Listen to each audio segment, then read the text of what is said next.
यह कहानी एक महान जादूगर के बारे में है जो मरने के 50 साल बाद एक किशोर के शरीर में वापस लौटता है और एक नए युग में अपने दुश्मनों का सामना करता है। एक भूतकाल 1970। कहानी के नायक का नाम है मिनातो इचिकमी, जिसे द ग्रेट सेज महान संत के नाम से जाना जाता था। साल था 1970। मिनातो इचकामी ने डेमन गॉड दानव देवता और उसकी सेनाओं को नष्ट करके दुनिया को बचाया। इस तीव्र और भयानक लड़ाई के बाद मिनातो इचकामी मर गया। यह दृश्य कहानी के नायक मिनातो इचकामी की अविश्वसनीय शक्ति को स्थापित करता है, जिसे महान आर्चे ग्रेट सेज के रूप में जाना जाता है। विनाशकारी हमला और प्रतिक्रिया। शक्ति का आह्वान। दृश्य तीव्र गति और ऊर्जा के साथ शुरू होता है। मिनातो लाल, नारंगी और सुनहरे रंग की शक्ति को मुक्त करता है। एक भयंकर विस्फोट होता है जो आग के विशाल बादल जैसा दिखता है। यह हमला इतना तेज है कि वातावरण पूरी तरह से अत्यधिक गर्म लाल नारंगी जादुई ऊर्जा से भर जाता है। एक चरित्र, शायद मिनातो, इस तूफान के बीच में दिखाई देता है, जबकि ऊर्जा नीचे की ओर तेजी से बढ़ती है। पहचान की पुष्टि। दूर से इस लड़ाई को देख रहे दो सैन्य अधिकारी या सहयोगी इस शक्ति से पूरी तरह से हैरान है। एक अधिकारी चिल्लाता है कि यह व्यक्ति सभी समय का सबसे महान जादूगर है। दूसरा अधिकारी सदमे में पूछता है, क्या वह मिनातो इचकामी है? पहला अधिकारी भावुक होकर रोते हुए पुष्टि करता है, हां, वह वही है। निष्कर्ष। इस प्रतिक्रिया से पता चलता है कि मिनातो की वापसी और उसका शक्ति प्रदर्शन मौजूदा दुनिया के लिए एक चौंकाने वाली और ऐतिहासिक घटना है। जादू का चरम और तीव्रता, माफी और क्रूरता। ऊर्जा का तूफान जारी रहता है। एक पैनल में विस्फोट के बीच सॉरी, माफी लिखा है। यह या तो मिनातो की इस अत्यंत शक्तिशाली जादू का उपयोग करने पर पछतावा है, या यह दुश्मन की अंतिम चिल्लाहट है। मिनातो अपने प्रतिद्वंद्वी को कोई मौका नहीं देता है और नारंगी रंग की ऊर्जा के विशाल घेरे लगातार फैलते रहते हैं। बैंगनी शक्ति का प्रदर्शन। इस बिंदु पर मिनातो अपनी ओर भी उच्च स्तरीय शक्ति का उपयोग करता है। तेज बैंगनी, पर्पल और गुलाबी रंग की ऊर्जा लाल नारंगी प्रभावों पर हावी हो जाती है। बैंगनी ऊर्जा की किरणें, लहरें और विस्फोट आसमान को भर देते हैं। यह रंग अक्सर मांगा में अधिक रहस्यमय, विशेष या अंतिम शक्ति का प्रतीक होता है। बैंगनी ऊर्जा के बीच एक चरित्र आत्मविश्वास से खड़ा दिखाई देता है, जो यह दर्शाता है कि यह अविश्वसनीय शक्ति उसी के नियंत्रण में है।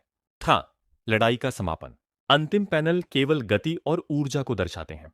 नारंगी और बैंगनी ऊर्जा का मिश्रण गति की पट्टियों, स्पीड स्ट्रीक्स के साथ दिखाता है कि हमला कितनी तेजी से हुआ और कितनी बड़ी मात्रा में ऊर्जा छोड़ी गई। इस भीषण विनाश के साथ लड़ाई समाप्त होती है। यह दृश्य मिनातो इचकामी के महाजादू के बल को स्थापित करता है, जो उसके द ग्रेट सेज के रूप में पुनर्जन्म होने की कहानी का एक महत्वपूर्ण हिस्सा है।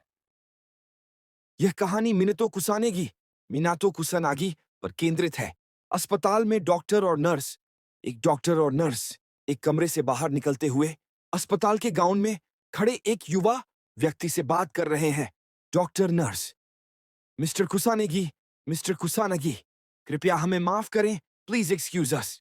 मिनाटो आईने में खुद को देखता है। मिनाटो आईने में देखता है। उसके चेहरे और गर्दन पर पट्टियां बंधी हुई हैं। वह हैरान है। समय और जादुई उपचार। मिनाटो सोचता है, क्या अब 2022 चल रहा है? वह समय में परिवर्तन से चकित है। डॉक्टर और नर्स वापस आते हैं। भैया कैसे और हो मिनाटो सकता को है? देखते हैं। दृश्य 4। गंभीर चोटों का तेजी से ठीक होना। डॉक्टर और नर्स मिनाटो के शरीर की जांच करते हैं। वे चौंक जाते हैं क्योंकि उसकी चोटें चमत्कारिक ढंग से गायब हो गई हैं। डॉक्टर, आप एक कार दुर्घटना के कारण गंभीर स्थिति, क्रिटिकल कंडीशन में थे, लेकिन अब ऐसा लगता है जैसे आपको कुछ हुआ ही नहीं। नर्स, डॉक्टर, यह ऐसा है जैसे आप किसी दैवीय जादू, डिवाइन मैजिक से ठीक हो गए हों। मिनाटो का आंतरिक विचार। मिनाटो के चेहरे पर अब चिंता और संदेह है। मिनाटो सोचता है, खुद से पूछता है, रुको, क्या उन्होंने कहा कि मेरा एक कार दुर्घटना हुई थी? मिनाटो सोचता है, ठीक है, मेरा शरीर खुद को दैवीय जादू, डिवाइन मैजिक का उपयोग करके ठीक करता है। इससे पता चलता है कि उसके पास जादुई शक्ति है। मिनाटो चिंतित होकर पूछता है, मेरे अंदर कोई जादू नहीं बचा है ना? उसे डर है कि उसकी शक्तियां चली गई हैं। शुरुआत में जब डॉक्टर उससे उसका नाम और साल पूछते हैं तो वह खुद को मिनातो इचकामी बताता है और सोचता है कि 1970 का साल चल रहा है।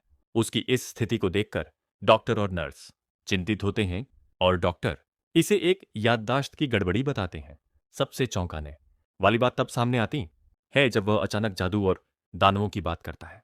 वह पूछता है कि क्या उसमें कोई जादू नहीं बचा है और बताता है कि उसने विपदा के दौरान दानवों से लड़ाई की थी।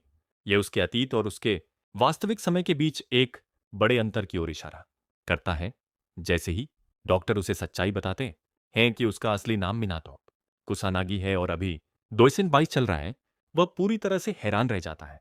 उसे विश्वास नहीं होता कि वह 50 से अधिक साल आगे के भविष्य में पहुंच गया है।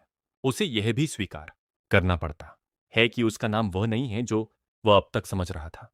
जब वह 2022 की दुनिया को देखता है तो वह आधुनिक तकनीक से चकित रह जाता है।